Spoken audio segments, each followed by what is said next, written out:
Este año de 2019 hemos presenciado nuevas manifestaciones, protestas en la región de administración especial de Hong Kong, debido a que el gobierno local, encabezado por Carrie Lam, presentó un proyecto de ley en el que se piensa que los que cometen delitos en Hong Kong deben de ser extraditados a la República Popular China y juzgados por las leyes de la República Popular China.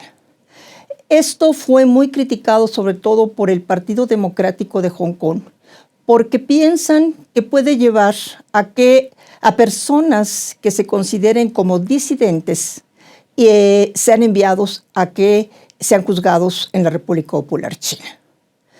Esta situación fue la que realmente propició el que la población de Hong Kong, sobre todo los jóvenes, empezaran otra vez a organizarse. ¿Para qué? Para organizar protestas en contra de este proyecto de ley. Y cuando en junio este proyecto iba a ser revisado por el Consejo Legislativo de Hong Kong, los manifestantes, sobre todo los jóvenes, que son los más recalcitrantes, entran al edificio legislativo de Hong Kong con violencia, empiezan a destruir muebles, empiezan a destruir infraestructura.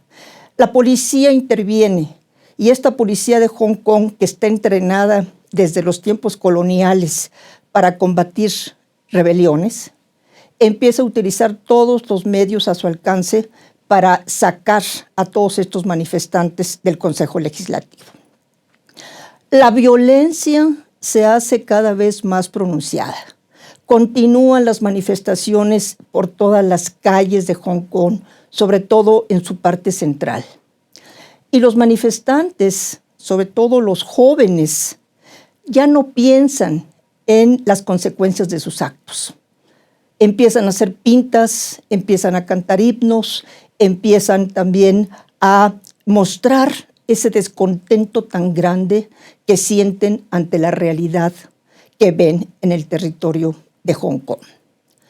Esto va a llevar a que el gobierno local de Carrie Lam primero diga que va a retirar esas leyes y después a que diga que van a estar canceladas, aunque no dijo que fuera definitivamente.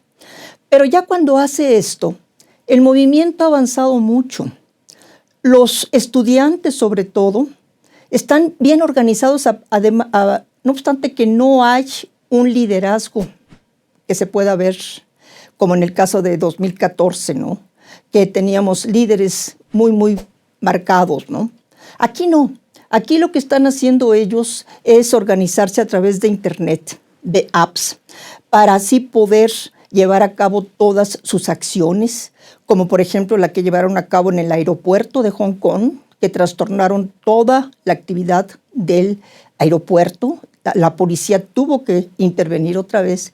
Y después, cuando se van a las instalaciones de la Universidad Politécnica de Hong Kong, ahí van a estar atrincherados por varios días, utilizan bombas Molotov, utilizan piedras para aventárselas a los policías, y los policías también, con lujo de violencia, estuvieron tratando de sacar a los manifestantes de las instalaciones de la Universidad Politécnica de Hong Kong, hasta que finalmente lo lograron.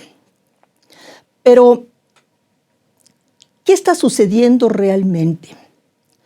¿Por qué tanto enojo de la población hongkonesa, sobre todo de los jóvenes?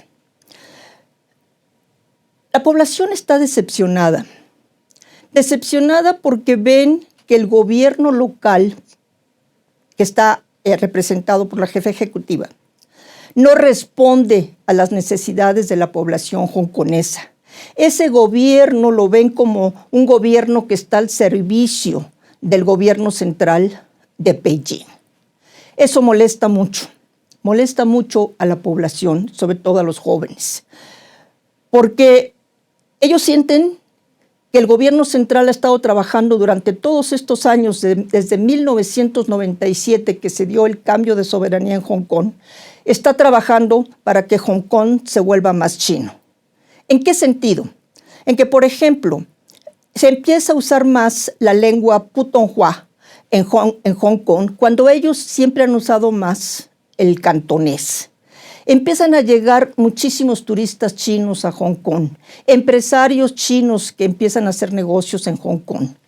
Y además, en 2012, el gobierno chino intentó poner en práctica unas medidas en las escuelas, sobre todo de enseñanza elemental y media, en el que ellos trataban de que la educación se volviera más patriótica, en el sentido de tener los valores que se tienen en la República Popular China.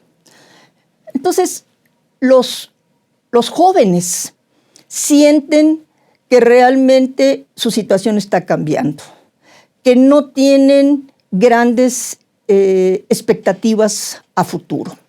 Y eso no solamente tiene que ver con lo político. Cuando ellos dicen tenemos que tener el sufragio universal para elegir al jefe ejecutivo de Hong Kong, que realmente responda a las necesidades de la población local, ellos están pensando en eso porque de esa forma ellos podrían pensar que se podría resolver el grave problema socioeconómico que tiene Hong Kong. Esa es una de las raíces de toda esta situación. Hong Kong es un territorio donde hay una gran desigualdad. Y eso no es de ahorita. Eso viene desde el período colonial. Esos 150 años que el territorio estuvo gobernado por los británicos. Desde ahí viene la desigualdad, cuando ellos privilegian a 5 familias que son las que van a tener en sus manos todo lo que se refiere a bienes raíces. Los bienes raíces son elevados en su precio en Hong Kong, muy elevados. Un departamento pequeño cuesta más que un departamento grande en Nueva York o en la ciudad de Londres. El gobierno no ha trabajado mucho para crear vivienda pública. Entonces ese es uno de los grandes problemas que tiene Hong Kong. Los jóvenes muchas veces tienen que seguir viviendo en casa de sus padres porque no pueden ellos adquirir una casa para ellos y para la familia que en un momento formen. Eso es vital. El que el gobierno se dé cuenta de que esa desigualdad, que según el coeficiente Gini, que mide la desigualdad, en Hong Kong está en 0.5, cuando por ejemplo en Estados Unidos está en 0.39 o en Japón en 0.34. Hay una gran desigualdad en Hong Kong. Hay una gran concentración de la riqueza. Entonces, ese es un punto clave para poder entender también todas estas protestas. ¿Y qué ha hecho el gobierno central? El gobierno central en un principio trató de ignorar lo que estaba pasando en Hong Kong. Después se preocupó, sobre todo cuando empezó a crecer la violencia. Empezó a hacer declaraciones en la prensa oficial china como el Renmin Ribao, en donde advirtió que no iba a permitir que se usara Hong Kong como un territorio para socavar la autoridad del gobierno chino. Y sí, ahorita está sumamente preocupado el gobierno central por la situación en Hong Kong. De hecho, se están organizando grupos paramilitares que provienen del Ejército de Liberación Popular en la frontera de Hong Kong, en la ciudad de Shenzhen.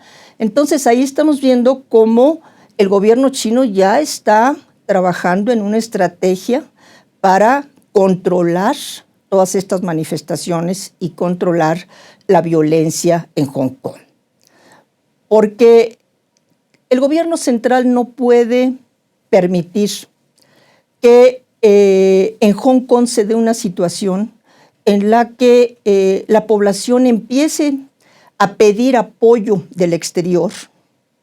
Hemos visto cómo Estados Unidos, sobre todo el Congreso de Estados Unidos, empezó a legislar sobre la necesidad de que el gobierno de Estados Unidos apoye a los manifestantes en Hong Kong, lo que el gobierno chino considera que es una injerencia en sus asuntos internos. Entonces, para poder controlar toda esta situación, el gobierno central de China, el presidente Xi Jinping, tienen que darse cuenta que tienen que trabajar para mejorar las condiciones socioeconómicas de este gran grupo de la población que está marginado. Tienen que hacer que la economía crezca, pero que crezca de manera que pueda verse ese crecimiento en la vida de todos estos hongkoneses que se sienten desplazados.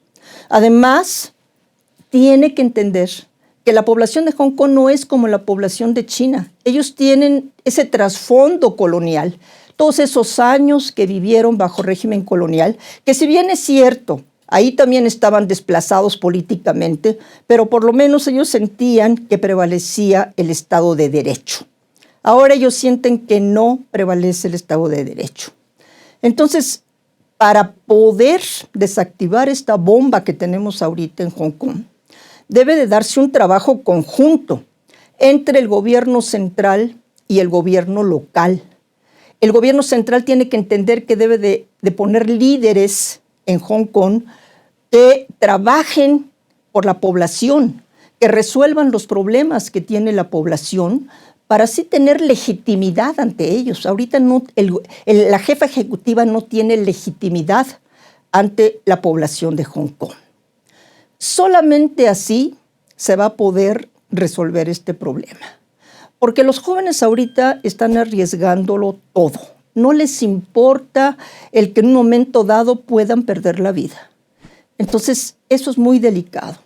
El gobierno chino tiene que empezar a pensar en estas soluciones antes de tomar una resolución drástica que conlleve a una represión que no va a beneficiar ni al gobierno central, ni al gobierno local, ni a la población hongkonesa.